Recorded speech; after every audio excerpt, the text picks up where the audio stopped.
Monsieur le préfet, mesdames, messieurs les sénateurs, mesdames, messieurs les élus et les chefs d'entreprise, et surtout, chers amis, j'ai un très grand plaisir à vous accueillir ce soir pour notre réunion de rentrée économique 2019.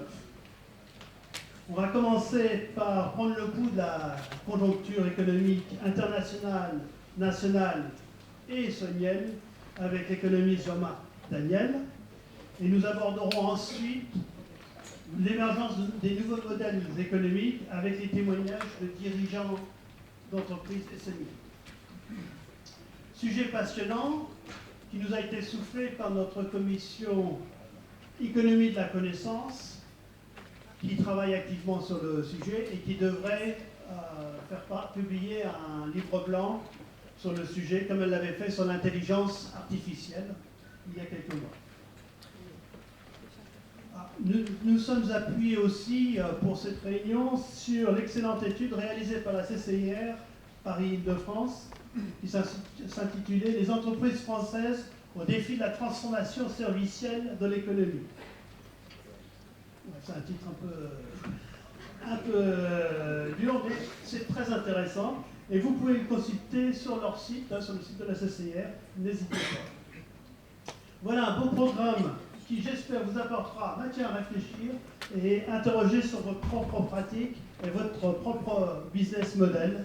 Et je laisse la parole à la journaliste mais animatrice ce soir, Dominique Rousset, qui va, je suis sûr, animer de main de maître notre rentrée économique. Merci de votre attention et excellente soirée à tous.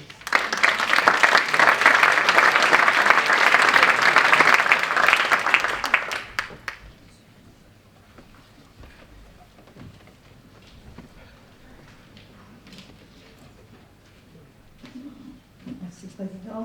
Bonsoir à tous, très content de vous retrouver avec vous. J'ai eu le plaisir d'être déjà l'an dernier pour cette réunion de rentrée économique. Et vous avez choisi cette année donc, ce thème vers de nouveaux modèles économiques, où il sera question d'économie de fonctionnalité, d'économie sociale solidaire, de nouveaux services, de tout ce qui vient ici comme ailleurs bousculer un peu les pratiques habituelles, un paysage qui va par exemple concerner le passage numérique avec des innovations constantes qu'il va bien falloir suivre. Des formations qui vont probablement devoir également être engagées pour accompagner ce passage et bien sûr une concurrence de plus en plus importante sur les prix et la localisation. Tout ça va très très vite, on va pouvoir le constater avec l'invité qui vous avait proposé de venir passer cette soirée également, Jean-Marc Daniel, économie. Je pense que beaucoup d'entre vous le reconnaissent et vont reconnaître sa voix puisqu'il intervient aussi dans les médias assez largement. Bonsoir Jean-Marc. Bonsoir. Voilà. C'est confirmé, on vous connaît. Et on démarre, alors on s'est proposé de faire en entonnoir de manière assez classique, un point sur la conjoncture internationale, en tout cas votre regard, avec des questions un peu attendues sur les relations commerciales difficiles en ce moment, sur les États-Unis, dont le président déconcerte pour le moins, sur la politique de la Fed. C'est une actualité très, très récente. On va revenir rapidement sur tout cela. L'Union européenne, bien sûr, et puis un petit focus sur la France avant de resserrer sur l'entreprise et l'Essonne. Conjoncture internationale, justement, diriez-vous en premier, Jean-Marc Daniel? Merci. Alors, d'abord, je vous remercie de m'accueillir. Je me suis inquiet que vous m'ayez applaudi avant que je parle, parce que j'espère que ça ne veut pas dire qu'après, ça peut être plus délicat. Juste en gros, je suis venu non seulement en tant qu'économiste, mais en tant qu'ami, car je travaille pour le SCP, et les SCP dépendent de la caisse, la Chambre de commerce de Paris, dont on vient de parler d'ailleurs, puisque on a fait allusion à une étude à laquelle j'ai participé, que j'ai commentée d'ailleurs dans les locaux de l'avenue de Friedland. Donc je viens en ami, en voisin, en frère, vous parler de l'activité économique. Je le fais d'autant plus volontiers que je considère, et c'est ça qui va permettre de faire le lien avec la question initiale, je considère que les gens sont persuadés que l'activité économique dépend des tweets de Donald Trump et des visions que peut avoir le Parti communiste chinois de notre avenir. Et en réalité, l'activité économique dépend essentiellement du comportement des entreprises. Et dans ce comportement des entreprises, je crois, pour répondre à votre question, je crois qu'on rentre dans une phase qui est une phase qui a assez bien été théorisée par certains économistes, qui est une phase de ralentissement économique, qui est liée au fait qu'au niveau international, les entreprises ont beaucoup investi, notamment du fait de la baisse des taux d'intérêt, mais aussi parce qu'elles avaient subi le choc de 2008-2009 de façon très très frontale. Et donc maintenant, elles vont rentabiliser ces investissements. Et donc, dans ce qui se passe aux États-Unis, vous avez la Réserve fédérale, vous avez Donald Trump, et puis vous avez Mary Barra. Alors, Mary Barra, c'est la directrice générale de General Motors. Et elle a annoncé qu'elle allait supprimer 18 000 emplois sur les 140 000 emplois de General Motors. Et que l'objectif était, à la fin des fins, de supprimer 15% de la masse salariale de General Motors. Et donc, on est de nouveau dans un cycle d'adaptation des entreprises multinationales. Vous avez la même chose avec Renault-Nissan, avec les conséquences sur les rapports de force au sein de Renault-Nissan. Quand vous arrivez au conseil d'administration avec l'intention d'annoncer aux quatre dirigeants que vous allez les vider, ils réagissent. Pas forcément de façon très à droite ou très fair-play, mais ils réagissent. Donc je crois qu'on rentre dans une phase qui est une phase de ralentissement économique, dans laquelle il ne faut pas se faire d'illusions. Ce n'est pas la guerre commerciale qui perturbe tout ça, et si par cas Donald Trump renonçait à ses droits de douane, ça n'aurait pas de conséquences sur l'évolution de l'économie mondiale. Les droits de douane portent à l'heure actuelle, si on regarde les deux pays, sur environ 750 milliards de dollars d'échanges internationaux. Les échanges internationaux, c'est 25 000 milliards de dollars. Donc c'est pas ça qui va perturber le mécanisme. Le protectionnisme est une aberration intellectuelle, mais ce qui se passe n'a pas d'impact direct. Ce qui a un impact direct, c'est la nécessité pour les entreprises de rentabiliser des investissements qui ont été déjà faits. Et donc on rentre dans une phase de cycle économique de ralentissement qui va affecter un peu toutes les économies, les États-Unis. Pour conclure là-dessus, vous avez quand même la Réserve fédérale qui essaie de baisser ses taux pour soutenir cette activité économique qu'elle doit décliner. Et vous avez M. Draghi qui mène une politique accommodante depuis très longtemps, qui est obligé de constater que la croissance en zone euro l'année prochaine sera de 1,1%. Quant aux personnes qui s'intéressent au Japon, mais c'est quand même une économie de référence. Et au Japon, on s'oriente vers une croissance de 0,4-0,5% l'année prochaine. Donc, le contexte international est un contexte de ralentissement cyclique, et donc un contexte où il va falloir serrer les fesses. Un ralentissement qui va arriver, qui est amorcé, donc si on vous comprend bien, mais qui risque d'arriver au moment quand même de la présidentielle américaine. Oui, c'est ça le problème de Donald Trump, c'est-à-dire que vous avez le vieil adage. Pas vu venir assez vite. Oui, le vieil adage, vous savez, vous vous souvenez, alors en deux mots, quand Bill Clinton était candidat à la présidentielle pendant les primaires démocrates en 1992, on lui avait expliqué qu'il n'avait aucune chance. Il n'avait aucune chance parce que Bush, qui était le candidat sortant, le père de George Bush de la période de la guerre d'Irak, qui avait fait aussi une guerre en Irak, le père Bush avait gagné la guerre froide, il sortait effectivement d'une guerre victorieuse au Moyen-Orient, il était affiché comme étant un personnage ayant une aura personnelle très forte. Et Clinton avait gagné, je vais gagner, avait affirmé, je vais gagner. Et alors, on lui dit pourquoi, et c'est là qu'il avait eu cette formule extraordinaire, il avait dit « It's the economics stupid ». C'est l'économie qui va me faire gagner. Et effectivement, l'économie l'a fait gagner, puisque le retournement conjoncturel a frappé aux États-Unis. Et l'administration Bush a été relativement passive par rapport à ce retournement. La deuxième chose d'ailleurs qui avait fait la force de Clinton, c'est que dans les primaires, allant dans une usine sidérurgique qui s'apprêtait à fermer, puisqu'à l'époque il y avait une concurrence assez violente de la sidérurgie française, notamment anglaise et allemande vis-à-vis de la sidérurgie américaine. Et donc l'usine en question allait fermer, et les sidérurgistes lui disent « Mais si vous êtes élu, qu'est-ce que vous comptez faire pour notre usine ?» Il avait répondu « Rien. Ce que je compte faire, c'est si elle doit être fermée, la laisser fermer. Parce que ce qui m'intéresse, ce n'est pas l'acier américain, c'est vous. Ce sont les Américains. Donc ce que je compte faire, c'est de faire en sorte que si l'usine ferme, vous trouviez un autre emploi. C'est-à-dire assurer un système de formation qui fasse que vous ne soyez pas toute votre vie sidérurgiste, mais que vous passiez de ce métier de sidérurgiste qui de toute façon est condamné vers un autre métier. Et donc je crois que c'est ça qui avait fait la force de Clinton. La force de Bush, la faiblesse de Bush, c'était de ne pas avoir tenu le coup. La faiblesse de Trump, c'est de maintenir les sidérurgistes alors qu'ils sont condamnés. Et la faiblesse de Trump, c'est d'avoir grillé ses cartouches je vous signale que le déficit budgétaire des États-Unis cette année va être de 1000 milliards de dollars. C'est-à-dire qu'en une année, les États-Unis vont emprunter sur les marchés ce que la Grèce avait emprunté depuis son existence. Mais une situation quand même inédite, pas de chômage ou très peu, pas beaucoup d'inflation, ils surfent là-dessus quand même. Alors il surfe là-dessus, son problème c'est que ça tienne jusqu'au mois de novembre 2020. Donc il va continuer à baisser les impôts, il va accepter un déficit extérieur. Les États-Unis accumulent les déficits extérieurs. D'ailleurs, la situation assez curieusement ne se dégrade pas autant que l'on pourrait le penser, mais les États-Unis ont un déficit extérieur de 500 milliards de dollars par an qui s'accumule sous forme de dollars que les gens accumulent. Ce qui est le plus frappant pour conclure sur la partie internationale, c'est qu'il y a un autre pays qui est en déficit maintenant, c'est la Chine. Tout le monde est persuadé que la Chine achète le reste de la planète, or la Chine est en déficit.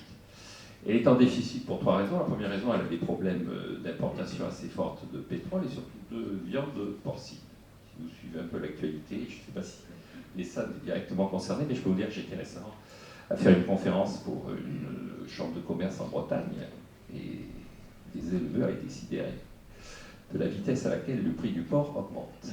Et donc c'est lié à l'effondrement de la production de porc en Chine. Donc ils importent le porc qui manque. Ils sont contraints même de décongeler des... Ah oui, absolument. de... Absolument. La deuxième raison, c'est parce que les Chinois se sont mis à consommer. Et donc le Chinois, qui avait la réputation d'être relativement austère, consomme. En particulier quand vous regardez la balance des paiements courants de la Chine, son poste le plus lourdement déficitaire, c'est le tourisme. Alors le Chinois vient faire des emplettes un peu partout. Et donc vous avez un déficit considérable du poste touristique dans les comptes de la Chine. Et le troisième élément, c'est que la Chine, pour décoller sur le plan économique, a été obligée de faire appel à des investissements étrangers, notamment japonais. Et quand vous faites appel à des investissements étrangers, dans un premier temps, ça vous apporte des emplois, et puis après, il faut les rémunérer. Et la Chine est en train de rémunérer ces investissements. Et donc la Chine va dégager cette année un déficit de l'ordre de 40 milliards de dollars, c'est pas beaucoup. Mais si ça continue, la Chine sera en cessation de paiement dans une dizaine d'années. Encore un mot, Jean-Marc Daniel, sur cette situation internationale, on va venir vers l'Europe. Vous avez parlé de la baisse des taux maintenue par la Fed, qui soulève d'ailleurs des critiques dans son sein même. Plusieurs membres ne sont pas trop d'accord, et qui n'a pas beaucoup provoqué d'émoi en Europe, bien que la Fed ait annoncé qu'elle allait continuer à le faire quasiment quotidiennement, ce qui nous emmène vers les pays de l'Union. Que faut-il craindre de ce côté-là, dans ce contexte que vous rappelez avec les grands leaders? Alors, si on en arrive au niveau européen et sur cette tendance générale à la baisse des taux, grosso modo, il y a eu une phase qui était une phase assez simple dans la baisse des taux qui a correspondu aux années 2010-2011, où les États étant très endettés, grosso modo, les banques centrales, qui sont supposées être indépendantes, mais en fait qui ont conscience des problèmes qui les entourent, ont fait baisser les taux pour faire en sorte que la charge de la dette publique soit la moins chère possible. Et donc on est arrivé à une situation où, à l'heure actuelle, les économies qu'on fait dans la plupart des pays au niveau mondial sont des économies en termes de baisse des dépenses budgétaires qui sont liées à la baisse des taux. La charge de la dette n'a jamais été aussi basse. On parle de l'Italie. L'Italie qui a un problème. Quand l'Italie est entrée dans le SME, il y a très longtemps, en 1978-1979, quand on a créé le SME, la charge de la dette représentait 11% de la production. Maintenant, la charge de la dette représente 3 à 3,5% de la production du PIB. Donc le poids de la dette sur l'activité économique italienne a considérablement baissé. Et pourtant, la dette n'a pas cessé de s'accroître et de s'enfler en Italie. Donc on a fait baisser comme ça la charge de la dette, avec comme conséquence que l'épargnant est le grand perdant de l'opération. Donc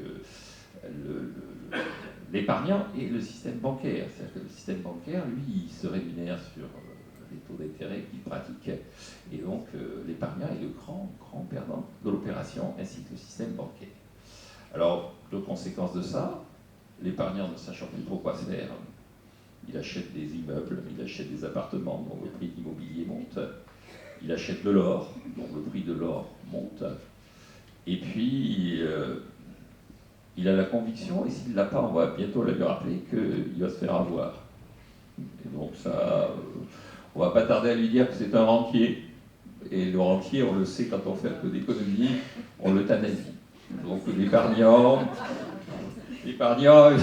il le sent, il le voit bien venir. Donc Et puis, le deuxième élément, c'est que ça continue. Les banques, elles, pour essayer de s'en sortir, elles font des restructurations. Donc, les banques baissent leurs coûts tant qu'elles le peuvent. Donc, elles ont des programmes d'investissement informatique considérables avec à la clé des réductions d'effectifs. Voilà pour le contexte européen. On va très vite, hein, Oui. mais je voudrais qu'on ait le temps de parler aussi de l'Essonne et de l'entreprise par laquelle vous avez commencé. La France, justement, je sais parce que je vous ai entendu très récemment que vous déplorez l'état des finances publiques. C'est le point que vous retenez ou est-ce que vous pensez qu'il va y avoir d'autres actualités? Non, je pense que la vraie faiblesse de ce que nous subissons en France, de ce que nous connaissons en France, c'est l'incapacité, mais qui n'est pas nouvelle, à redresser les comptes publics. Et donc cette incapacité, en plus, se heurte à un certain nombre de problèmes qui sont... On est au bout d'un certain nombre d'actions. C'est-à-dire que quand vous regardez quel est le gouvernement qui a le plus redressé les comptes publics, c'est le gouvernement de Jean-Marc Ayrault ou François Hollande. Vous avez eu une baisse considérable du déficit budgétaire, mais avec un seul outil, qui était la fiscalité. Donc vous avez eu une hausse considérable des impôts, à tel point que le ministre de l'époque, Pierre Moscovici, avait fini par dire oui, il y a un problème de matraquage fiscal. C'était lui-même qui avait utilisé l'expression. Et donc après, il rebondit, mais au départ, c'était lui qui avait donné à cette expression sa noblesse et son caractère officiel. Alors, on peut considérer que là, qu'on a atteint les limites, et que le matraquage fiscal... La deuxième poire pour la soif, c'est de baisser les dépenses en baissant les charges d'intérêt. Et donc là, effectivement, on vient d'en parler. Sachant qu'à la dernière réunion de la Banque Centrale Européenne, vous avez 19 membres à la Banque Centrale Européenne. Et sur ces 19 pays, vous avez 10 pays qui ont dénoncé la politique monétaire beaucoup trop expansionniste et qui ont montré du doigt deux pays, la France et l'Italie. Vous avez notamment le gouverneur de la Banque Centrale d'Autriche, M. Evan Novotny, qui est sur le départ. Il ne sera pas renouvelé puisqu'il a 75 ans, donc il a quitté ses fonctions de gouverneur de Banque Centrale d'Autriche, qui a posé une question assez brutale. Il a dit combien de temps est-ce qu'on va maintenir des taux artificiellement bas pour apurer les conséquences de l'incurie française? Bon, rassurez-vous, notre ministre, notre gouvernement central, M. Villeroy de Galhau, a protesté. Bon, et puis voilà. Et donc je crois que cette deuxième point pour la soif ne pourra plus être tirée. Donc il faudrait baisser les dépenses, et on est dans l'incapacité de baisser les dépenses. Et sur la phase fiscale, non seulement on ne peut plus augmenter les impôts, mais on a amorcé un processus visant à baisser les impôts. Et donc de façon assez désordonnée d'ailleurs, puisque la cohérence n'est pas toujours au rendez-vous. Et donc la conséquence, c'est qu'on a un déficit budgétaire qui se maintient. Et je crois qu'effectivement, c'est une faiblesse de l'économie française. Sachant, deuxième remarque sur cette faiblesse qui nous concerne directement, c'est ce que je racontais récemment dans le journal Les Échos. À partir du moment où il va y avoir une récession, il va y avoir une crise, on peut en sortir en UVW. C'est-à-dire la récession en U, on plonge, et puis ça stagne, et puis on finit par s'en sortir. En V, on plonge, et puis ça rebondit très vite. En W, on plonge, ça rebondit, mais c'est une illusion, et on replonge avant le vrai rebond. Et donc, pour avoir un V, il faut que l'appareil productif réagisse très vite. Pour que l'appareil productif réagisse très vite, il faut qu'il ait survécu à la récession. Et donc, la seule chose que peut faire l'État pour faire en sorte que l'appareil productif survive à la récession, c'est d'alléger ses contraintes fiscales. Donc, je le dis à tous les niveaux, hein, je le dis aussi bien à M. Roux de Bézieux au MEDEF qu'au président de la Chambre de commerce de Paris, qu'aux membres de la Chambre de commerce de l'Essonne, hurler comme des putois sur les impôts de production. Ne vous laissez pas faire. Il y a 100 milliards d'impôts de production, tout le monde considère que ces impôts de production sont aberrants. Donc, ne laissez pas passer ça, ne baissez pas les bras. Il faut supprimer ces impôts de production. Craignez-vous, Jean-Marc Daniel, un effet assez négatif sur l'économie, la vie économique française avec les réformes annoncées? Est-ce qu'elles seront assez mal accueillies pour impacter dans les réformes annoncées, en fait, vous apercevez qu'il y a un enjeu qui est un enjeu qui est assez fou, qui est le rapport de la France à la fiscalité écologique. C'est-à-dire, les événements de l'hiver dernier ont provoqué effectivement un retrait de la France, mais on voit bien qu'une position internationale de la France repose sur sa capacité à honorer les engagements de la COP21 et à mener le combat sur la COP21. récemment, notre président de la République, d'après la presse, aurait déclaré à propos des manifestations écologiques, au lieu de venir manifester à Paris, il pourrait aller manifester en Pologne, parce que c'est là-bas qu'a lieu la pollution. Et donc, c'est les Polonais qui polluent, c'est les Polonais qui brûlent du charbon, c'est pas moi. Bon. Et donc, il y a un problème, je pense, de discours officiel à l'international de défense de l'environnement, une incapacité intérieure à faire vivre un projet de modification de la fiscalité vers la fiscalité écologique. Alors, grosso modo, je pense que ça ne marchera, cette réforme autour de la fiscalité écologique, que si on augmente les impôts verts pour baisser les impôts gris. Et on n'est pas vraiment dans cette tendance. Et le deuxième élément, c'est la réforme de la retraite. Et je pense que sur la réforme de la retraite, à force de vouloir être habile avec un système incompréhensible, on finit par se prendre les pieds dans le tapis. Je pense que sur la retraite, les choses les plus simples sont les plus efficaces. Vous savez, Balladur est celui qui a fait le plus sur les réformes sur la retraite au mois d'août. Il a augmenté la durée de cotisation. C'est paru au journal officiel du mois d'août 1993. Personne ne s'en est aperçu. Il y a eu un choc et puis c'était parti, c'était fait. Bon. Et donc, alors, pour la petite anecdote, vous le savez tous, il était allé voir François Mitterrand, puisqu'on était en cohabitation, et donc pour lui expliquer tout ça, il était allé avec un discours de François Mitterrand dans les années 50, au moment de la grève des PTT, où Mitterrand allait quitter le gouvernement Laniel pour protester contre la politique en Indochine et contre la volonté du Parti radical qui était au pouvoir de rabaisser l'âge de départ à la retraite à 60 ans. Et Mitterrand avait dit à Laniel, si vous faites ça, véritablement, vous ruinerez ce pays. Comme quoi, le monde et les temps changent. Alors, venons-en justement dans ce contexte que vous avez rappelé à la situation locale et celle de l'entreprise. C'est bien sûr celle-ci qui nous intéresse. On va recevoir dans un instant 4 entrepreneurs qu'on va présenter, Jean-Marc Daniel, et à toute l'assistance aussi. 4 exemples très, très significatifs de ce qui se passe ici. Le cadre, enfin, vous le savez, je crois même vous le dites, est encore relativement rural ici dans ce département. Et pour vous, c'est un point important, je le sais. Et puis il y a après d'autres pendants, mais il y en a bien d'autres, qui seraient peut-être Saclay, le bloc de Saclay, qu'on voit évoluer depuis plusieurs années de manière quand même de plus en plus positive, avec l'impact des progrès du transport, condition numéro 1. C'est ainsi qu'on peut résumer peut-être oui, absolument. La situation d'abord. Effectivement, je ferai 3 remarques sur la situation locale. La première, c'est que je vais faire ça avec un esprit relativement modeste, ce qui change par rapport à ce que je fais d'habitude, pour une raison simple, c'est que c'est vous qui le vivez, la situation locale. Moi, je vous indique normalement ce que vous êtes, mais vous savez normalement ce que vous êtes. Je suis économiste et pas sociologue. C'est les sociologues qui viennent vous dire qui vous êtes avec une forme d'assistance plus ou moins lourde, et en général, quand il s'agit de chefs d'entreprise, assez négative. Donc moi, je ne vais pas rentrer dans cette logique-là.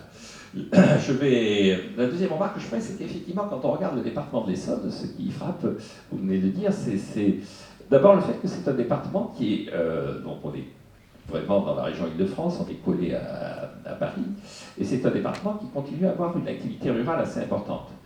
Quand on recalcule la production de la région Île-de-France, on a 0,3% qui vient de l'agriculture, et en Essonne, on a 0,8% de la production de l'Essonne qui est agricole. Or, le monde agricole en ce moment est plutôt dans une phase relativement favorable. Je dis bien relativement, d'abord parce que le monde agricole, par tradition, depuis le XVIIe siècle, va mal, mais parce que aussi, tout ça n'est pas généralisable à toutes les activités. Mais la récolte de céréales a été particulièrement bonne cette année, et donc ça pèse sur les cours, mais elle a été bonne au niveau mondial, mais la baisse des cours est très largement compensée par les quantités produites. Et donc, on a une activité agricole qui est relativement favorisée. Et puis, vous avez un certain nombre de cours, donc sur la viande de porc, c'est clair, mais sur un certain nombre d'autres produits qui se tiennent pas mal. Et donc, ça, c'est un élément positif. Un autre élément qui est intéressant dans l'activité de l'Essonne, c'est que l'Essonne a un pôle universitaire qui est un pôle universitaire très, très utile et très important.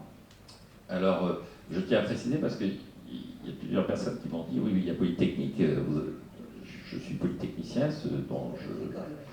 mais je suis suffisamment vieux pour ne pas avoir été dans l'Essonne. Donc, je le déplore, parce que ça veut dire que je suis vieux. Et j'aurais voulu faire des études dans l'Essonne, mais donc je n'ai pas fait des études dans l'Essonne. Mais ce pôle est très important. Le seul problème de ce pôle, je pense que c'est son accessibilité. Et je pense qu'un des enjeux pour l'Essonne à moyen terme, c'est la redéfinition de son schéma de transport et la façon dont le schéma du Grand Paris va fonctionner. Puis la troisième remarque que je ferai... C'est dit depuis de nombreuses années. Ah oui, absolument. Depuis que ça a démarré. Absolument. Alors vous avez tout le discours autour des Jeux Olympiques qui fait que normalement il devrait y avoir une accélération de l'évolution de la distribution des transports sur Paris, mais je crois que ça c'est un enjeu considérable.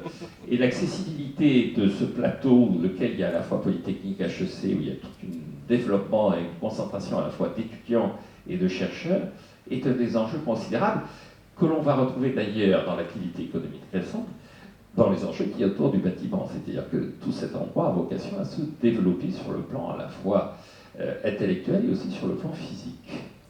Et puis la dernière remarque que je ferai sur l'Essonne, dans un contexte, c'est un contexte effectivement très... c'est que l'Essonne est, dans les départements de la région Île-de-France, c'est un des plus riches, même si ce n'est pas le niveau des Hauts-de-Seine et tout ça, on n'est pas à ce niveau-là, mais...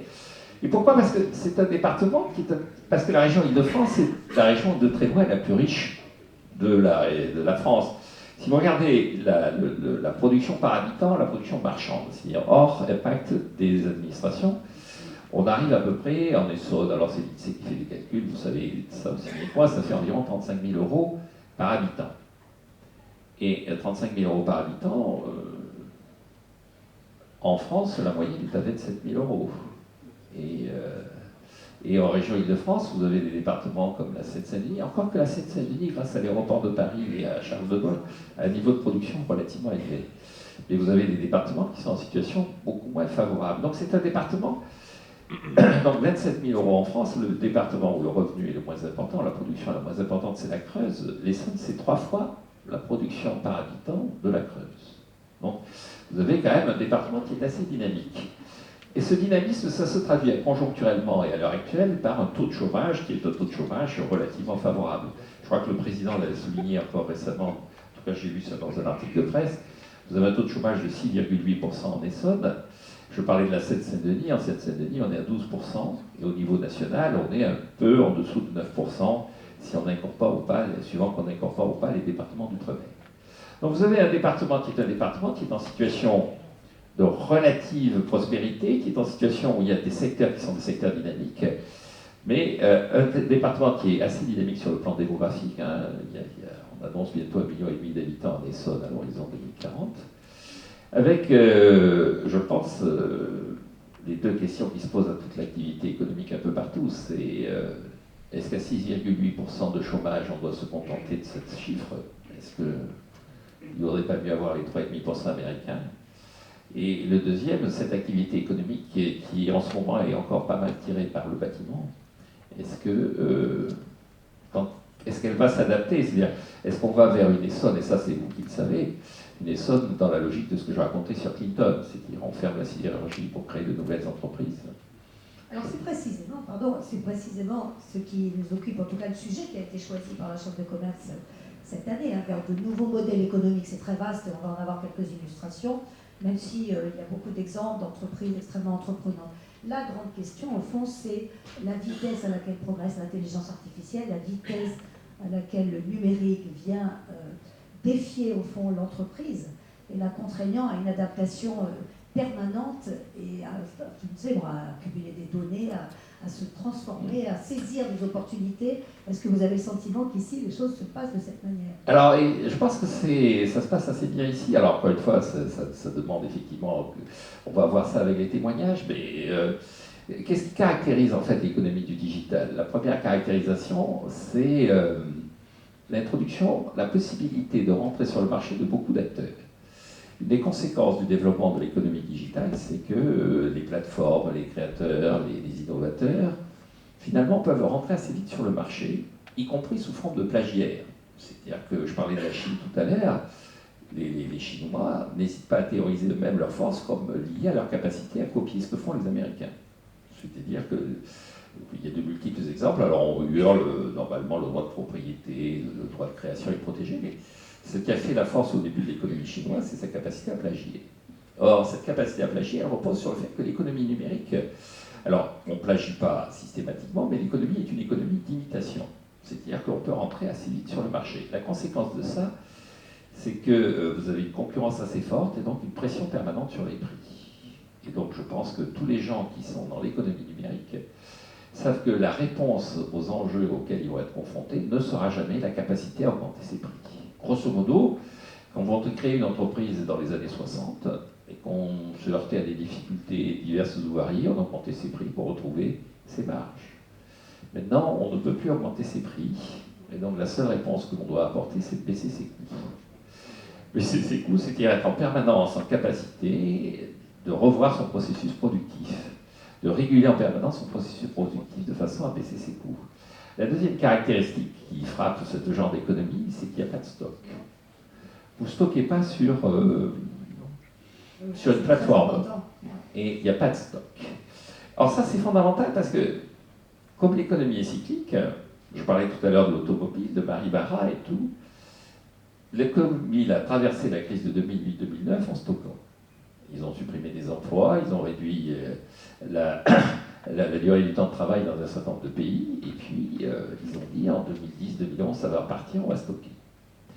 Or, ils se sont aperçus que même eux, même dans un secteur qui est un secteur où on produit des objets clairement identifiés, le stock ne peut plus jouer le rôle d'antan parce que une voiture de 2010 n'est plus une voiture de 2007. Et donc, ils avaient commencé à stocker les voitures de 2007.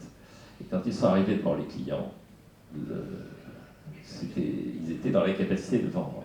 Je crois qu'il y a parmi vous quelqu'un qui représente Amazon, on va le laisser parler, mais dans le code d'Amazon, vous avez 14 principes fondateurs sur Amazon, et le premier, c'est, dans la nouvelle économie, il faut en permanence écouter le client.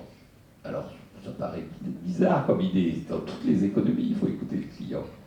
Et quand vous êtes en situation de monopole, vous dites au client, c'est à prendre ou à laisser. Quand vous êtes dans une économie très concurrentielle, c'est le client qui vous dit « je vous laisse ». Et donc, on est dans des situations d'économie concurrentielle avec des baisses de prix, des prix en permanence poussés à la baisse, et l'incapacité de stocker. Et donc, c'est à ça qu'une entreprise peut s'adapter. La dernière chose que je dirais, c'est la capacité qu'il y aura à utiliser ce pôle de recherche que représente Saclay. Le véritable enjeu pour moi, c'est la capacité à créer une osmose entre, on parle de Silicon Valley à la française, l'Essonne est supposé être une Silicon Valley à la française. Quand vous allez à San Francisco, qui est vraiment dans la Silicon Valley, vous avez une vraie osmose entre les chercheurs en tongs et en chemise à fleurs et les 4 dirigeants des entreprises qui gravitent autour. Et donc, il va falloir vous habituer à porter des chemises à fleurs. On ne le fait pas encore assez ici. Vous voulez dire qu'ici, ça ne fait pas encore le cas? C'est pas encore, je pense, alors je pense que c'est pas encore le cas. Et donc, une des raisons, d'ailleurs, encore une fois, une des raisons pour lesquelles il y a cette osmose difficile, c'est que les transports dans le sud parisien sont encore difficiles à de multiples titres. Et écoutez, pour venir jusqu'à vous, on nous a expliqué ce qui est tout à fait vrai. Il suffit de garder la plaque qu'il fallait prendre la ligne D du RER pour venir depuis le centre de Paris. Alors, Dominique est passé avant. Moi, j'ai eu droit à la panne d'électricité. Et oui. Alors moi, je l'ai eu avant. Bon, j'ai arrivé à la gare de Lyon, elle était dedans. Et ce qui nous a rassuré, c'est qu'au retour, on aura droit à la grève.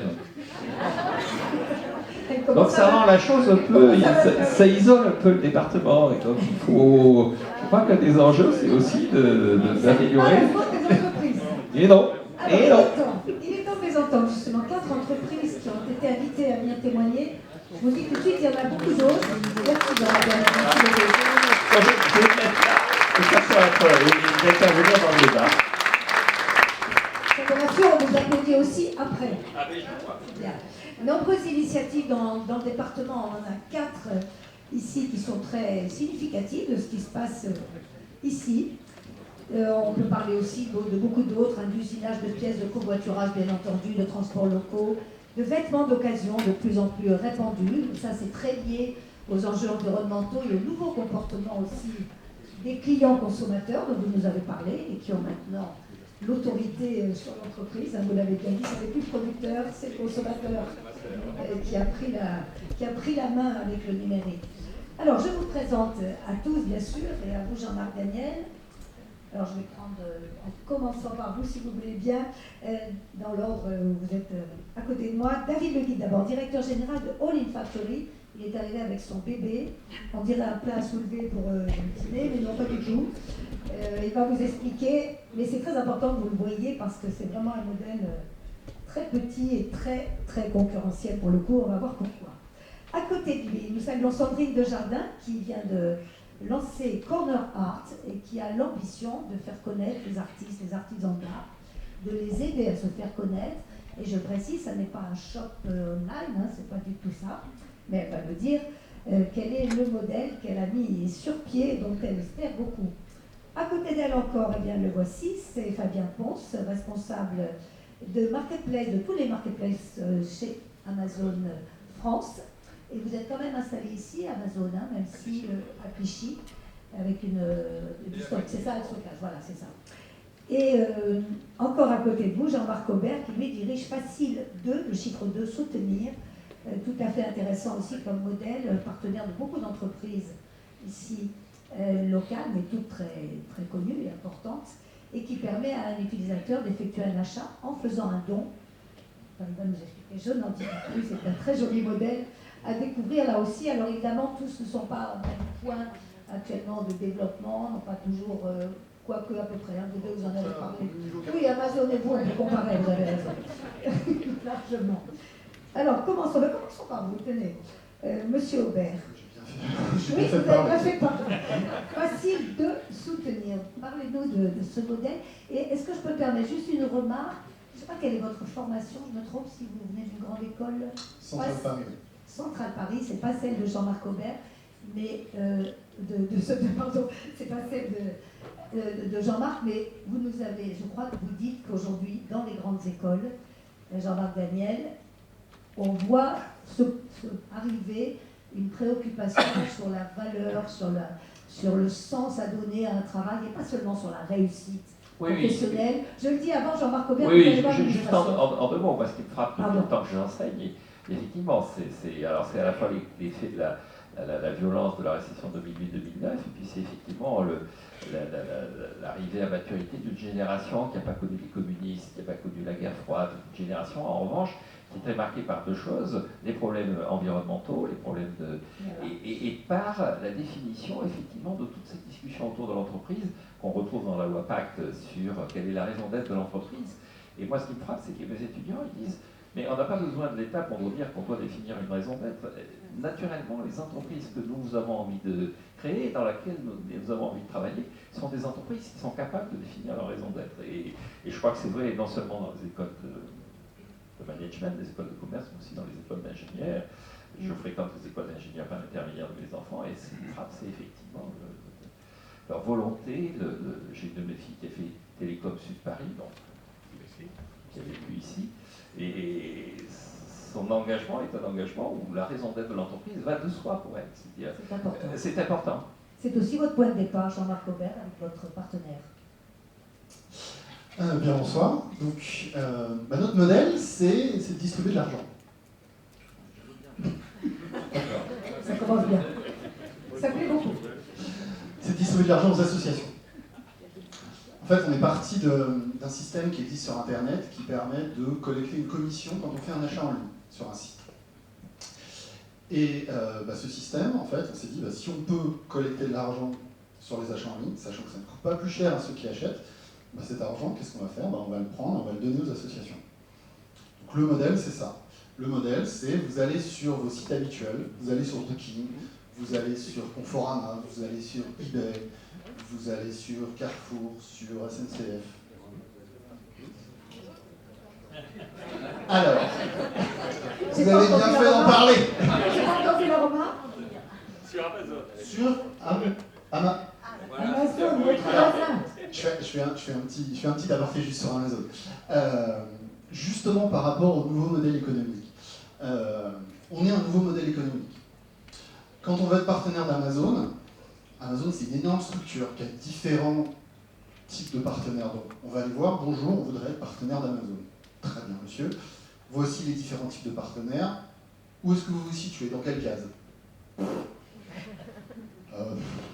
C'est de l'achat solidaire sur Internet? Comment? Oui, c'est un nouveau modèle économique. Bon, bah écoutez, je vais vous mettre dans cette case-là. Ah, merci. Bah, me dites pas merci parce qu'avec ces gens-là, je suis vraiment désolé, mais on ne peut pas faire de partenariat. Et en fait, la difficulté justement de ce nouveau modèle économique, c'est que on ne rentre pas dans les cases.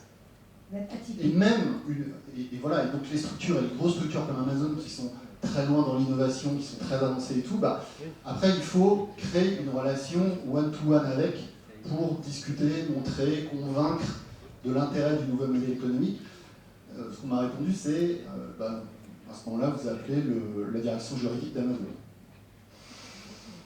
Et je ne me voyais pas bien prendre les pages jaunes. Bonjour, je voudrais la direction juridique d'Amazon pour les entreprises, s'il vous plaît. Vous faites combien de chiffre d'affaires? Bonjour, je voudrais la direction juridique d'Amazon. Et donc voilà, c'est assez compliqué derrière pour nous qui sommes encore petits de se dire on va monter des partenariats one-to-one. Voilà, c'était juste un petit clin d'œil.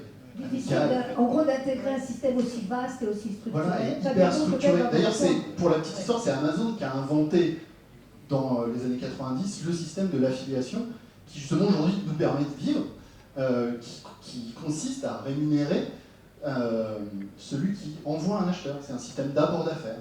Sauf que nous, notre modèle, c'est ce système, on l'applique, comme je vous l'ai dit, aux associations. Vous avez pourtant de très grandes entreprises auprès de vous, bien entendu, localement. Fabien Pons, peut-être rapidement une réponse sur cette remarque. Oui, donc je pense que c'est effectivement un sujet pour la partie service qui est peut-être un cas particulier. Par contre, si on parle de produits, aujourd'hui, la marketplace Amazon propose un service qui va être possible pour toutes les sociétés, et même pour des sociétés de taille très modeste, d'être appréhendable, simple, rapide, et donc créer un compte et pouvoir vendre sur Amazon. Après, sur les cas très particuliers, comme tu soulignais, qui sont intéressants également, je pense que là, je pourrais t'aider avec les personnes en contact avec les bonnes personnes. Ça serait super. C'est un cas particulier, c'est la difficulté du cas particulier lié au modèle économique.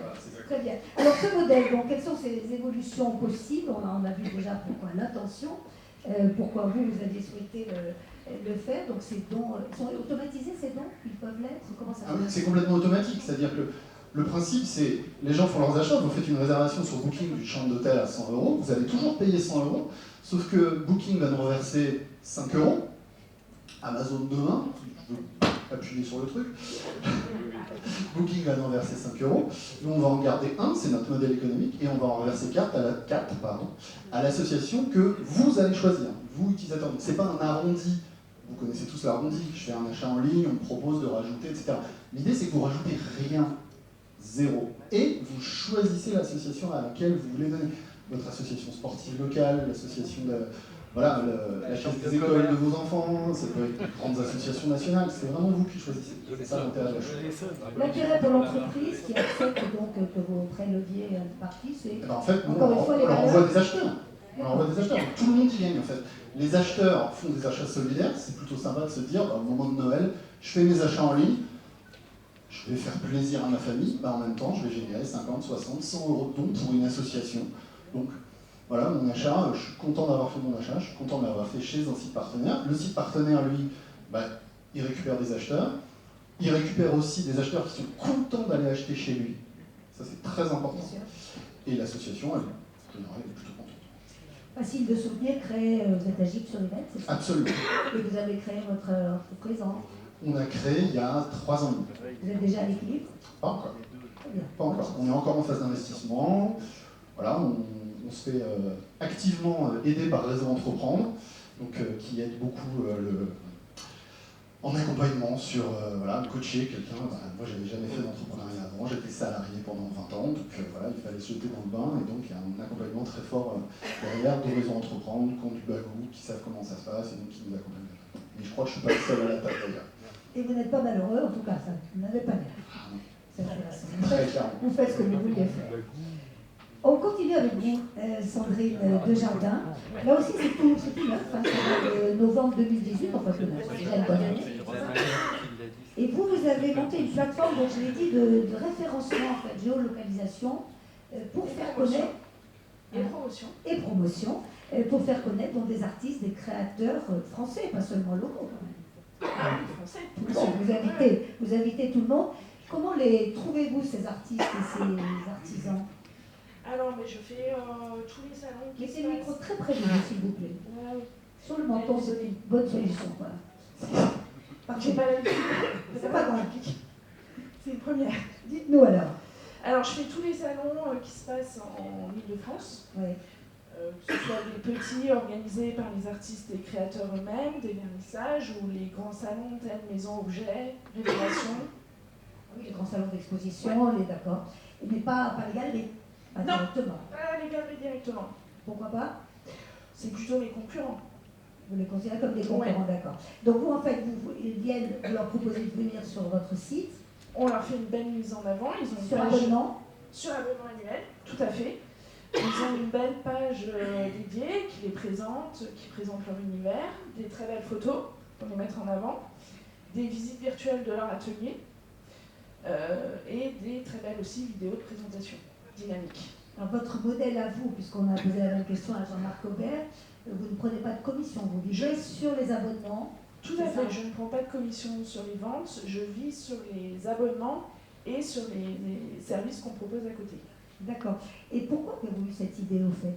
D'où venez-vous? Vous avez travaillé auparavant? D'où je viens. Alors, c'est intéressant de voir l'évolution et le choix de ces métiers-là. Alors c'est une reconversion. J'étais responsable qualité matière dans la lingerie, donc rien à voir. D'accord. Et c'est suite à un licenciement et l'arrivée à mes 40 ans. Ça se voit pas, n'est-ce pas? Voilà, une remise en question. Ça correspondait plus à mes valeurs et j'avais envie d'autre chose. Et je suis partie d'un constat, c'est que pour trouver ces fameux créateurs sur Internet, c'est Google, et il y a autant de sites que de créateurs. Et ensuite, l'offre s'est construite sur les attentes des artistes, à discuter avec eux. C'est pas du tout des marketplaces qu'ils souhaitaient. Ce qu'ils souhaitaient, c'est des mises en avant, qu'on fasse leur communication, que ce soit professionnel, parce qu'eux, ils n'ont pas le temps, ils ont, pour certains, pas du tout envie et pas les compétences. Au fond, vous faites un rôle d'agent auprès d'eux. Ouais, j'aime pas le mot agent, mais comme cela, oui. non? Si, je peux l'entendre comme ça. J'aime pas trop le mot agent, mais ouais, je suis ça. Et c'est un métier de passion que vous intéressez déjà C'est à un métier de l'archéologie? passion parce que moi, ça fait plus de 15 ans que je chine en brocante et des objets de créateurs. Donc c'est vraiment un métier de passion. Jean-Marc Daniel, un petit commentaire sur ces Oui, deux oui, premières sur expériences. ces deux expériences, il y a deux choses qui me frappent. La première, c'est avec les nouvelles technologies, c'est ce que je disais, le coût d'entrée dans le système est relativement faible. Et on le voit au niveau international quand vous regardez ce qu'on appelle les Startup Nations, c'est-à-dire les pays dont la croissance est portée par les nouvelles technologies. Et ce sont des endroits où le niveau d'investissement est très très faible. Si vous regardez le taux d'investissement de Singapour ou le taux d'investissement d'Israël hors investissement militaire, vous avez des niveaux d'investissement très faibles. Parce que l'investissement, c'est du capital humain. Du capital humain à la fois dans la formation et aussi dans la détermination, c'est-à-dire dans la capacité que l'on donne aux gens d'exister en tant que chef d'entreprise. C'est-à-dire, ce qui est intéressant dans votre expérience, c'est de dire, eh bien, j'ai été salarié, ça ne veut pas dire pour autant que ma vie va se terminer ad vitam aeternam par salarié, Unédic, salarié, Pôle emploi, salarié. À un moment donné, grâce aux nouvelles technologies, la capacité à exister passe effectivement par l'entrepreneuriat. Et ça, je trouve ça très intéressant. Avec des conditions quand même qui ne sont pas toujours faciles, quoi. Il faut avoir la patience d'attendre que le modèle économique arrive à soit satisfaisant. C'est pas tout à fait votre cas encore, Sandrine? Mais non, la plateforme n'existe que même pas, elle n'a même pas encore un an. Donc, C'est très très jeune. c'est très très jeune. Donc vous vous donnez un peu de temps quand même, c'est Je très me bien donne un peu de temps. dans votre plan, j'imagine. Merci Jean-Marc Aubert, même question. Pour l'instant, ça se passe comme c'était prévu. Comme c'était prévu, c'est un modèle qu'on savait très loin au départ. Après, c'est vrai que ça nécessitait peu d'investissement au départ, mais en même temps, on n'avait pas beaucoup d'argent pour démarrer, donc voilà, c'est pas facile d'aller demander de l'argent autour de soi, ce qu'on appelle la love money, aller demander à ses proches de l'argent, ensuite Ensuite, on dit, bah, va falloir aller rentrer peut-être chez les investisseurs ou aller emprunter de l'argent. Moi, je suis très carré, c'est-à-dire, je ne dépense pas de l'argent que je n'ai pas. Donc, faire le pas d'aller prendre un prêt pour aller investir, dépenser de l'argent que je n'ai pas, c'est pas simple. Mais ça se fait au bout d'un moment, quand on discute avec les entrepreneurs, un peu les ficelles, un petit peu tout ça. Donc voilà, là on est parti, on est lancé là-dessus, on est en croissance, je viens d'embaucher des personnes et on espère justement passer à l'échelle bientôt. Alors moi, pas d'investissement, il y a quand même eu de l'investissement, parce qu'il y a la plateforme qui a été créée. Bien sûr, donc il en fallait quand même au départ. Sur le numérique, évidemment, l'un et l'autre ne saurait installer sans le numérique, on l'a bien dit. Est-ce que ça nécessite une formation? Est-ce que ça nécessite une accumulation de données peut-être un peu plus importante que ce que vous avez jusqu'à présent? Est-ce que vous ressentez cela? Ah ben moi, oui. Il y a un état de veille permanent finalement. Il y a un état de veille permanent, il y a des formations permanentes sur le digital. Moi, Instagram, avant de commencer, Vous n'êtes pas très familière. Ouais. je n'étais pas du tout familière. Donc là, pour le coup, moi, je suis obligée. Donc il y a des formations constantes, effectivement. Bien, on va relire après les commentaires que vous voulez sur ce qui est dit là, y compris à peu près évidemment Jean-Marc Daniel. Troisième illustration. Alors, est-ce que je prends Amazon ou le guide? Alors, un peu sur Amazon, si vous le permettez, monsieur le guide, parce qu'on va changer d'échelle et c'est intéressant aussi dans notre discussion. Donc, Fabien Ponce, vous êtes sur le marketplace. Sandrine Desjardins vient de nous dire que ce n'était pas du tout son créneau, mais c'est le vôtre. Exactement. Donc déjà, moi, je suis très satisfait de pouvoir participer à cette rentrée économique. Je pense qu'on a à peu près la même ambition avec la CCI de pouvoir aider les entreprises TPE et PME à se développer. Donc ça, c'est plutôt complètement... C'est plutôt complètement aligné avec notre ambition. On développe d'ailleurs des Amazon Tours qui vont dans les régions. Et aujourd'hui, en même temps qu'on parle, on est à Toulouse pour aider les sociétés toulousaines à se développer, à appréhender le digital. Le digital qui, effectivement, comme le disait Jean-Marc, c'est quelque chose qui est assez fabuleux dans le sens où ça ne coûte pas grand-chose pour se lancer, donc les barrières financières tombent, et en même temps il faut rester alerte et probablement être capable de se former. Et donc le système qu'Amazon propose aujourd'hui, qui est la marketplace, c'est une capacité pour toute société, et même les petites de 2 salariés, même si ton cas est particulier, on en reparlera, de pouvoir ouvrir un compte en quelques clics sur Amazon avec sa carte d'identité et sa carte bancaire, et ensuite de pouvoir avoir accès à tout un tas de clients qui se trouvent en France et en Europe. Et donc augmenter la zone de chalandise et régler peut-être le point pour le court terme d'accessibilité de l'Essonne qui serait évidemment réglé sur long terme par autre chose.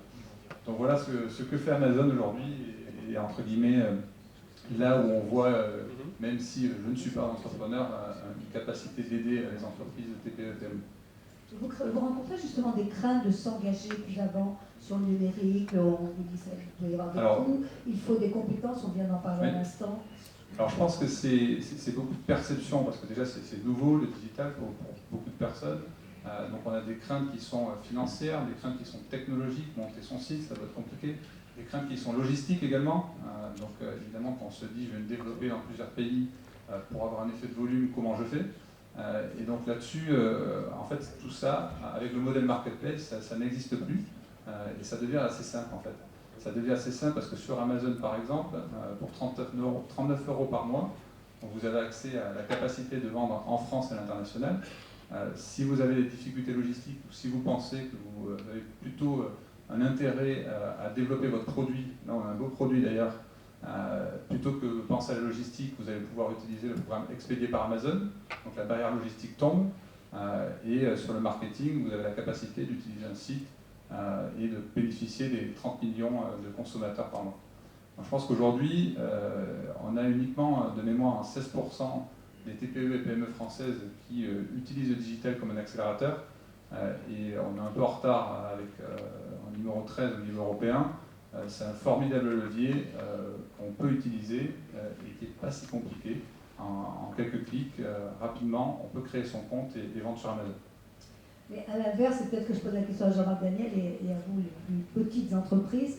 Est-ce qu'on n'a pas un peu peur d'aller sur quelqu'un d'aussi gros que Amazon, quitte à y perdre son indépendance peut-être? Oui, alors... Ça fait partie des craintes ou pas? Oui, il y a là aussi, quand on regarde ce qui se passe, alors, il faut bien voir que l'idée comme quoi il y aurait un secteur numérique, et puis en côté il y aurait la vieille industrie à l'ancienne, les cheminées qui fument, comme je dis toujours, c'est les endroits où on passerait avec émotion devant la mine de charbon, la cheminée qui fume, tout ça, est une idée qui n'a pas de sens. Hein. En réalité, tout le secteur industriel et le secteur de l'économie, y compris le secteur agricole, je parle du secteur agricole, le secteur agricole aux États-Unis est le premier consommateur et utilisateur de drones. C'est-à-dire que l'armée utilise beaucoup de drones, mais le premier secteur, c'est le secteur agricole. Donc il y a une osmose à faire entre les secteurs qui sont jugés traditionnels et cette introduction progressive du numérique. La deuxième chose pour Amazon, je signale qu'Amazon, au niveau mondial, c'est 650 000 salariés.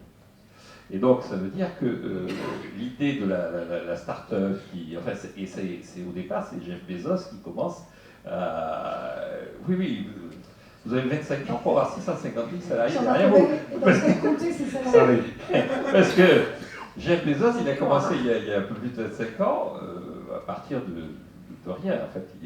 Et donc, il a monté un système qui est un système qui, en plus, est extrêmement intégré. C'est-à-dire qu'il est parti d'un libraire et puis maintenant, il veut créer des voyages sur la Lune. Donc, il a un mécanisme en permanence de développement de son entreprise. Et pour rebondir sur ce que vous disiez, je pense qu'une des forces d'Amazon, c'est de s'inscrire à la fois comme prestataire de services pour le client, c'est-à-dire vous allez sur Amazon avec un certain nombre de qualités, avec des informations, vous avez des évaluations des livres, vous avez un rang, vous avez un indicateur Amazon du livre. Le livre que vous achetez, il est 220e, c'est rare, mais 1 258e sur les ventes d'Amazon. Donc vous avez des éléments d'information, mais vous avez aussi des prestations pour tout un tas d'entreprises. C'est aussi un magasin, c'est aussi...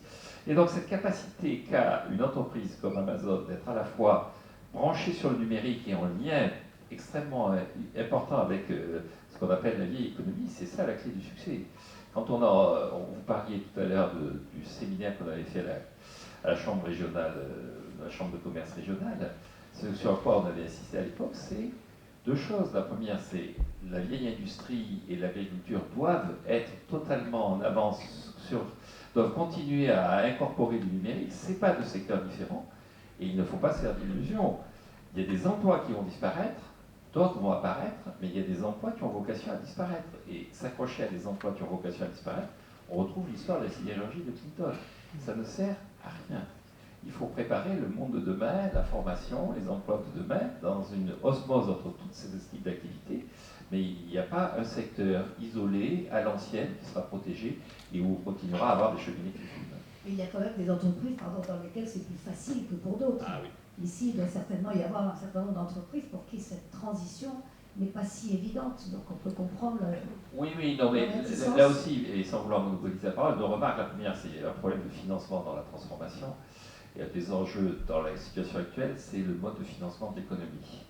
Je pense qu'en France, nous avons un mode de financement qui est assez bien organisé autour de la BPI.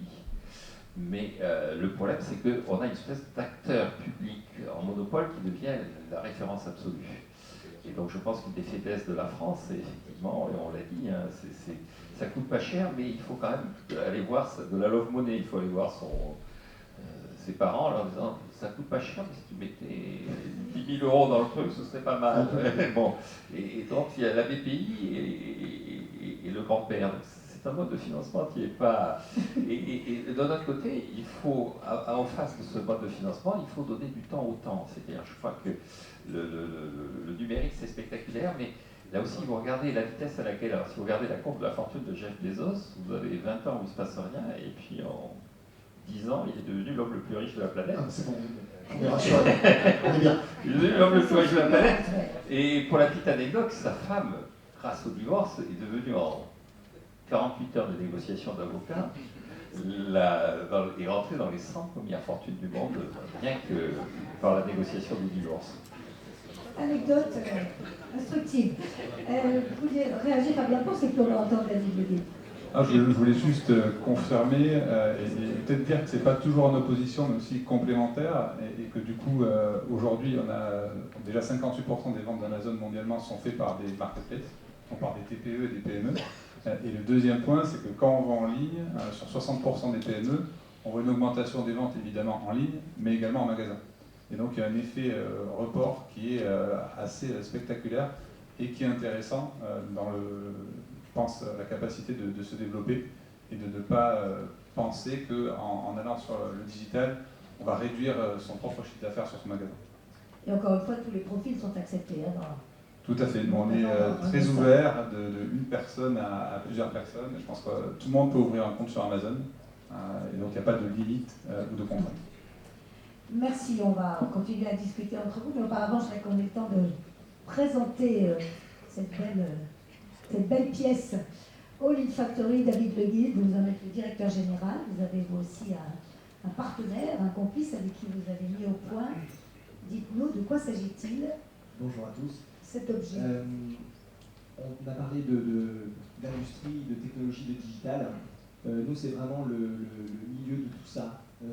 Ça, c'est un développement qui a une vocation à être fabriqué en masse en France, en Essonne.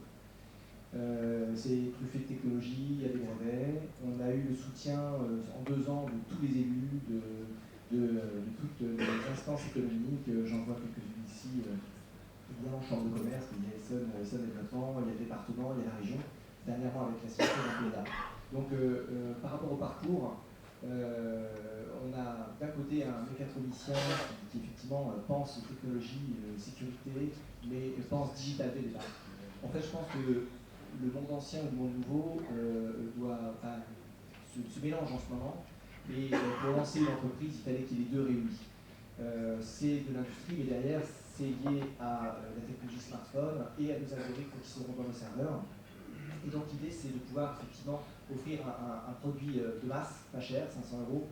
Vous n'avez pas encore dit ce que c'est. C'est un point de charge pour tous les véhicules électriques s'installant partout.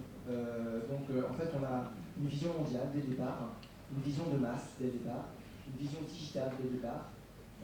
Amazon, pour nous, est un partenaire naturel qu'on a déjà mis sans discuter parce que vous avez la taille critique et vous êtes un accélérateur. Et je pense qu'au niveau des financements, on a suivi peut-être un parcours qui est long, mais qui s'est finalement ponctué entre la création des aides, des subventions, les prix, les levées de fonds en crowdfunding ou en fonds d'investissement qui nous ont rejoints. Même le groupe Total qui a financé aussi l'expérimentation qui est en cours sur plus de 1000 bornes qu'on est en train de produire pour les prêter. On a dans un parcours, je pense, en France, avec un soutien que moi je n'imaginais pas. Je n'imaginais pas qu'on aurait autant d'acteurs qui sont autour de nous. Et on va donc produire en France parce qu'on est rassuré. Alors évidemment, il y a des changements juridiques, il y a des changements de fiscalité, il y a des gros concurrents qui ont des magnifiques objets aussi, c'est plus des prises que des bornes, des tacs. Mais derrière, le marché est considérable et vous allez le vivre, puisqu'on a parlé de changement au début, vous avez parlé de General Motors, d'autres constructeurs. Et en fait, les 100 milliards d'investissements des constructeurs sont faits. Ils investissent, ils ont changé leur chaîne de production, c'est en train de changer. Et l'hybridation et l'électrification de tous leurs véhicules sont en train de se faire. Et il n'y a pas d'infrastructure. Donc on est là pour répondre à ça. Alors je remonte un tout petit peu en amont. Quand avez-vous, c'est tout jeune, hein, vous aussi, on a peu des entreprises qui sont vraiment très, très récentes. Je crois que vous l'avez créé en 2 ans, c'était début 2017. Début 2017. Avec, d'où c'est parti au fond, une passion pour le véhicule électrique oui. ou un sentiment de la nécessité que c'était le moment ou En fait, dans la chaîne de valeur... une passion pour le numérique, tout simplement, je ne sais pas. Avec mon ami et associé Marc, depuis des années, on voulait créer une entreprise, mais il fallait du sens. Il fallait que ça soit dans notre cœur de métier, notre savoir-faire. Donc lui, il est mécatronicien, moi je suis plutôt dans le modèle économique et la gestion de projets innovants. Et donc voilà, les années passent. Et l'expérience se cumule, et à un moment donné, on a travaillé sur de l'autopartage, de l'énergie, de l'électronique, etc. Et on a décidé effectivement de concevoir dans la chaîne de valeur le point de faille auquel on pouvait répondre, et c'est celui-là.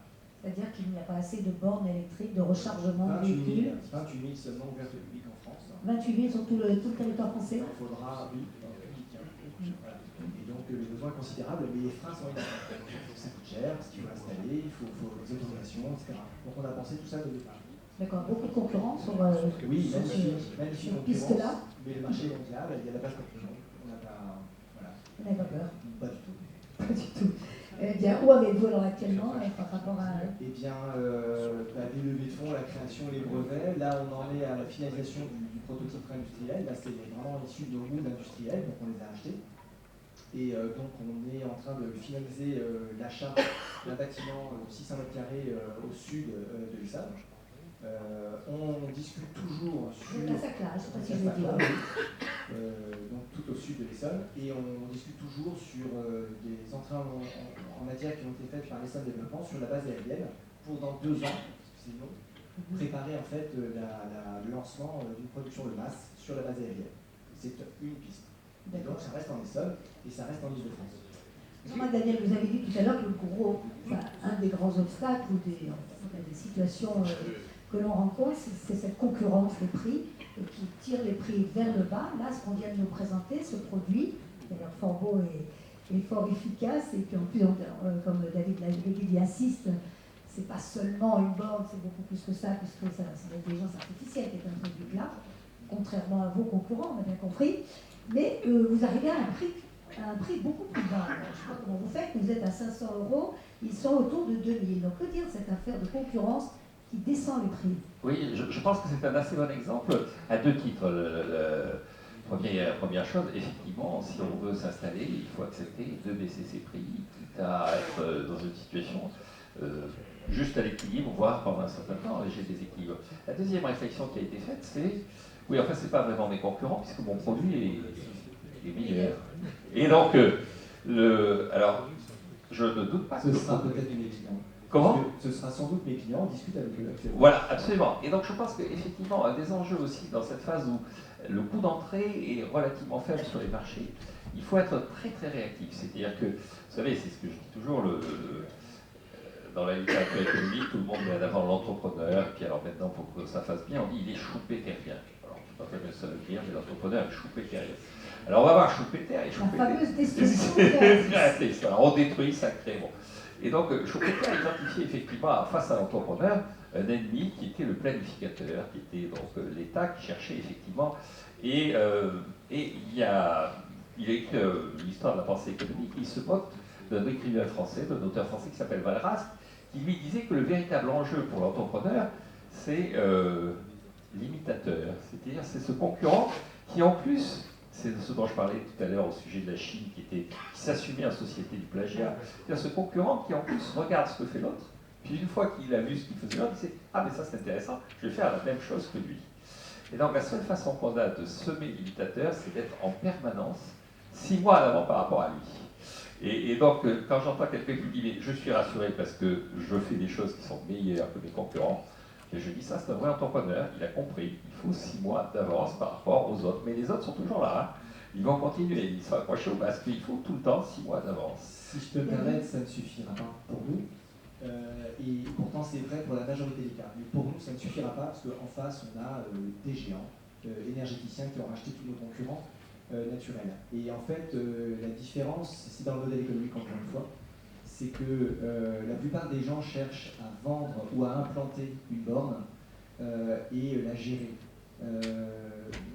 Donc nous, en fait, par exemple, Autolib, ça a créé d'énormes infrastructures très chères qu'il fallait gérer, qui coûtaient très cher, etc. Et nous, on a un modèle radicalement différent dès le départ, c'est que ça, et on va la vendre autant aux collectivités qu'aux entreprises, parce que c'est la même borne, et elle est partageable. On a été qualifié de Airbnb de la borne, puisque derrière, en fait, vous pouvez du jour au lendemain louer votre parking et votre point de charge. Et cette puissance de frappe, en fait, fait que tous les clients nous intéressent, y inclut effectivement le B2C, via les marketplaces, à terme, étage de fusée, voilà, puis à terme. C'est donc imitation et un petit plus, voire un grand plus. En fait, on a, dès le départ, vous avez parlé d'IA, et ce qui nous a valu le PIA que l'on a signé là très récemment, c'est que derrière, en fait, on fournit énormément de données qui sont issues de la norme. Le plus, c'est norme. l'intelligence artificielle que vous introduisez. Et donc, c'est le smart. Vous imaginez 10 millions de véhicules qui vont se projeter sur le réseau, matin, midi et soir, tous les jours. Il faut juste imaginer ça en termes d'impact, c'est une vraie révolution sur le réseau. Voilà. Et ça, peut l'anticiper. Et c'est excitant pour un entrepreneur, je le comprends. Ça vous intéresse. On le voit bien. Sandrine Desjardins, non pas de concurrent non plus, parce que vous n'êtes pas la première à penser à mettre en avant des artistes et des artisans. J'ai pas non plus de concurrent direct, mais quand même. J'ai noté que certains commençaient à changer leur identité visuelle pour venir plus vers ce que je fais. Et du coup, je suis plutôt contente parce que je me dis, ça valide mon modèle économique et ça valide la direction dans laquelle je vais. Par contre, effectivement, il faut toujours que j'ai une longueur d'avance sur eux. Et comment comptez-vous la prendre? La prochaine étape, par exemple. La prochaine étape, alors la prochaine étape, finalement, tout se construit au fur et à mesure, suivant les attentes des artistes, leurs demandes. Donc la prochaine étape, là, c'est de développer les expositions dans Paris. Et après, on va aller à l'échelle européenne et pourquoi pas mondiale. Alors, donc là, vous quittez les visites sur le site. Vous voulez organiser des expositions dans Paris, j'ai bien compris ça? Je veux organiser des expositions dans Paris. D'accord. En plus des visites sur... Pour pousser vos artistes. J'ai déjà changé 2 fois de modèle économique, il est appelé encore à changer, donc voilà. C'est la prise en main des artistes, en fait. C'est la prise en main des artistes, oui. Et il arrive aussi que les artistes font tout seuls leur publicité. Il y en a qui sont très habiles avec ça, il y en a qui sont extrêmement efficaces. Alors, il y en a qui sont très habiles, effectivement, qui sont extrêmement efficaces, mais ils sont tout seuls. Donc la visibilité, elle n'est pas énorme tout seul dans leur coin. Donc vous lisez là-dessus, en Je fait, lis pour là-dessus aussi. les faire venir vers vous. Bien. Pardon, oui, Jean-Marc. Juste une remarque par rapport à ce qui vient d'être dit. Il y a aussi un effet dans les 6 mois d'avance, qui est un effet de marque. Il arrive un moment où les gens, c'est la force de Facebook. C'est-à-dire que quand vous allez sur Facebook, vous êtes sur Facebook, et puis maintenant c'est plus à la mode, donc on se sort de Facebook. Et le seul argument de Facebook, c'est-à-dire si vous êtes sur Facebook, il y a un effet de marque, et puis il y a un effet de réseau. C'est-à-dire que vu le nombre de gens qu'il y a sur Facebook, le nombre de gens qui vous écouteront, qui vous regarderont, sera considérable. Et donc, je crois que l'effet de marque continue à exister, c'est-à-dire, pour rebondir sur l'actualité, je pense que Thomas Cook ne fait pas faillite. Ça va changer de propriétaire et tout ça. Vous avez un certain nombre de gens qui n'ont pas été capables de gérer. Le mot, les antennes de Thomas Cook ne vont pas disparaître. On ne peut pas faire disparaître un mot aussi emblématique que Thomas Cook. C'est-à-dire, si vous regardez l'histoire de l'actionnariat de cette boîte, maintenant c'est un actionnaire chinois qui n'existait pas au moment où Thomas Cook a créé sa boîte en 1842, mais le nom ne disparaîtra pas. Et donc un des enjeux aussi dans la société de la réputation et de l'immatériel, c'est à un moment donné de transformer son nom, sa marque, en un actif qui est capable effectivement de fédérer et d'attirer le client. Et qui a l'habileté aussi de se faire connaître, ce qui n'ont sans doute pas assez fait. Oui, Jean-Marc David. Il y a l'effet de marque et il y a aussi le côté first market. C'est-à-dire ils arrivent en premier, ils prennent le marché, et après, venir après Facebook et monter un réseau social, on a vu avec Google ce que ça a donné, hein, Google+, ça fait comme ça, parce que Facebook était là, Twitter s'est installé, etc. Nous, on a un petit peu le même effet, sur très petite échelle, sur l'achat solidaire. C'est, comme on a très peu de barrières à l'entrée, on parlait de concurrence tout à l'heure, comment est-ce qu'on fait pour être en avance, enfin, pour éviter que les concurrents viennent nous manger? Soit on est en avance de 6 mois et on essaie de garder son avance, soit on se met des barrières à l'entrée, on met de la techno, on met des brevets, des choses comme ça. Sur certains marchés, nous on n'a pas de brevet, on ne peut pas mettre de brevet. Donc on essaie d'être first to market, c'est-à-dire qu'on essaie de travailler avec un maximum d'associations, et comme les autres ne pourront pas travailler avec elles, ils ne pourront pas venir. Voilà, c'est aussi ça. C'est un mélange de choses pour se protéger de la concurrence. Bien sûr. Moi, je vais revenir sur ce que disait Jean-Marc tout à l'heure sur le financement. Quand je vous ai dit tout se passe bien et on a vraiment passé les étapes. Il y a une étape sur laquelle on n'est pas soucieux, mais on est prudent et on doit travailler, c'est le passage à l'industrie de masse. On n'a pas encore produit, qu'on doit anticiper ça. Et c'est là où effectivement les Américains sont très forts. On parle des 6 mois effectivement pour créer d'être le leader, mais ensuite eux, ils disent être le premier rafle tout. Donc cette stratégie-là est pas naturelle chez nous. On est très lent sur ces sujets, et les outils de financement ne sont pas du tout adaptés. On a levé 1 million d'euros l'an dernier. Aux États-Unis, on sera 10 millions. Enfin, vous voyez, l'effet est terrible. Heureusement, on a des outils de CIR, la jeune entreprise innovante, un tissu économique qui est très très structuré, je trouve, et on arrive à faire pareil avec moi. Mais le passage à l'échelle supérieure, là effectivement, c'est un sujet. Et je pense que ça nous concerne tous, hein, chacun de nous. On sait que au moment où on devra passer à l'échelle européenne ou mondiale, ça ne va pas être facile. Ouais. Et vous avez l'air de dire que nous ne sommes pas le pays le mieux placé pour... Il y a des passerelles. On vous a bien entendu. Il y a un point sur lequel nous n'avons pas encore beaucoup insisté, et pourtant quand on parle de nouveaux modèles économiques, il est omniprésent, c'est l'impact environnemental, c'est les préoccupations également du consommateur, de plus en plus touché par tous les enjeux écologiques. Nous en avons tous 1000 preuves. Alors je vais commencer un peu méchamment avec Fabien Ponce et Amazon, puisque Jeff Bezos, notre grand patron, a annoncé, s'était engagé à respecter les accords de Paris de manière tout à fait en obtenant une neutralité carbone à l'horizon. Alors, c'est pas respecter les accords de Paris, c'est 10 ans en avance par rapport aux accords de Et Paris. même 10 ans en avance.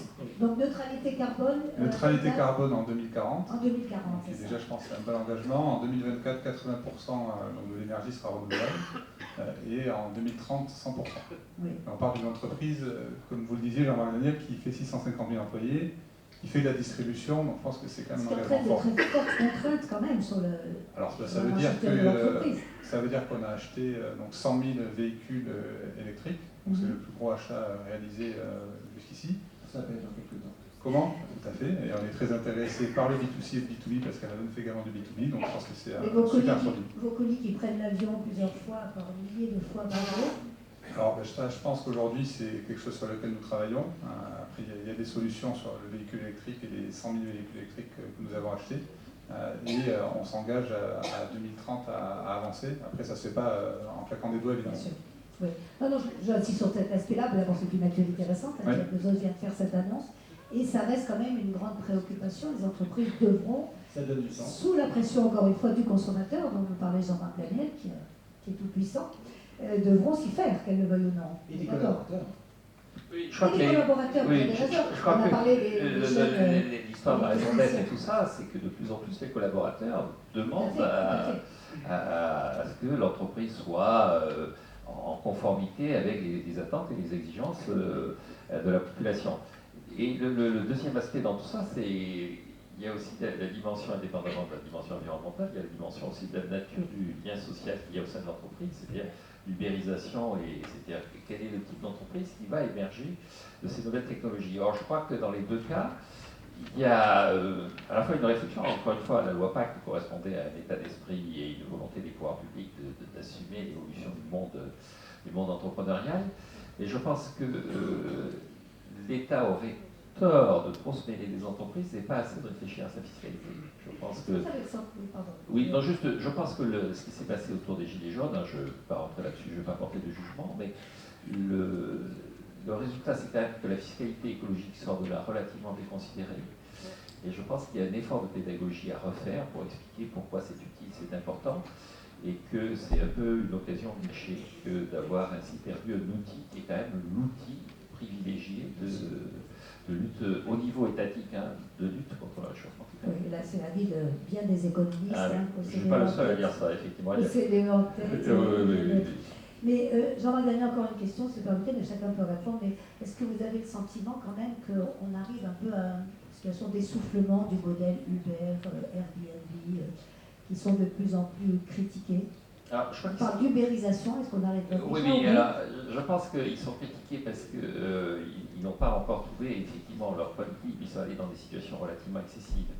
Et je pense quand même qu'on va vers une société qui est une société davantage de contrats et moins de relations hiérarchiques. Parce qu'une des forces aussi de Uber, c'est que la relation hiérarchique est de plus en plus remise en question. Vous savez, notre actuel président de la République, quand il était ministre de l'économie, avait à l'Assemblée générale du MEDEF, qui était à l'époque en Essonne, puisqu'elle se tenait à HEC.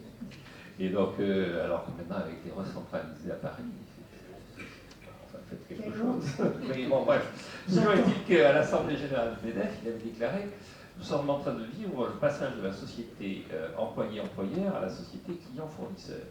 Et je crois que les nouvelles technologies génèrent effectivement une relation plus contractuelle client-fournisseur, mais il faut qu'on y trouve son cadre. Parce que transformer la société client-fournisseur avec une reproduction du monde de Dickens, ça va assez vite être insupportable. Pas d'autres remarques? On a Si, parlé, David Lévy. on a parlé de destruction créatrice. Les mots ont un sens. Hein. C'est pas la joie et la bonne humeur et tout en douceur. Hein. C'est une disruption qui débarque, qu'elle soit technique, technologique, digitale, modèle économique, donc avec des impacts sociaux ou pas. Mais c'est un Big Bang. Uber ou Airbnb ont quand même marqué, ou Amazon ont marqué quand même l'économie en profondeur. Moi, je pense que là, c'est pas du tout la fin. C'est une adaptation du système. Correction. Ou une correction des excès. Ils sont allés à la brèche, ils ont discuté et donc ils ont fait leur place. Et maintenant, Airbnb doit respecter les taxes, doit respecter quand ça devient professionnel, doit s'arrêter à un certain niveau. Je trouve ça plutôt sain et ça secoue un peu le marché. Uber a fait pareil, Amazon en son temps a fait pareil. Aujourd'hui, vous êtes très structuré, vous donnez du sens à votre action. Et Apple a fait pareil aussi quand on l'a critiqué sur les marchés chinois parce que derrière il y avait du dumping social. Ils ont corrigé la marque, hein, la marque, attention. Donc voilà, donc ça nous protège un peu. Enfin, Fabien Pons, vos propos, vous en avez? Non, je pense que je mettrai Amazon peut-être à part sur ce qu'ils ont créé et que je trouve assez sympathique, c'est la capacité d'aller toucher le client directement pour tous. Que ce soit des auteurs, donc où on peut publier directement, que ce soit des entreprises, des TPE, PME, où on peut vendre à des clients dans le monde directement, et qui crée pour moi un monde et un modèle économique qui est différent, et qui est celui des marketplaces, qui du coup donnent des opportunités nouvelles. Et je rappelle aussi en même temps que vous proposez une visite des... Enfin, Marketplace, vous êtes tout à fait ouvert Oui, tout à fait. à tous ceux qui sont ici, qui souhaitent en savoir davantage. Alors, on est ouvert pour les visites donc, des sites d'Amazon, et donc on a quelque chose qui s'appelle l'Amazon Tour, sur lequel on peut se connecter et visiter les sites d'Amazon. Et notamment les entrepôts, et prochainement donc l'entrepôt de Brittany, qui est un engagement assez fort d'Amazon dans la durée, et donc qui créera 500 emplois à la fin de l'année, et 1000 emplois dans les 3 années. Donc une visite est possible, y compris organisée par la CCI si elle le souhaite. Si elle le souhaite. Très bien. Et bien on va conclure là-dessus en remerciant infiniment Jean-Marc Aubert pour ses analyses toujours très pertinentes et vous quatre bien sûr en vous souhaitant bonne chance pour vos belles aventures à chacun d'entre vous. Merci à tous.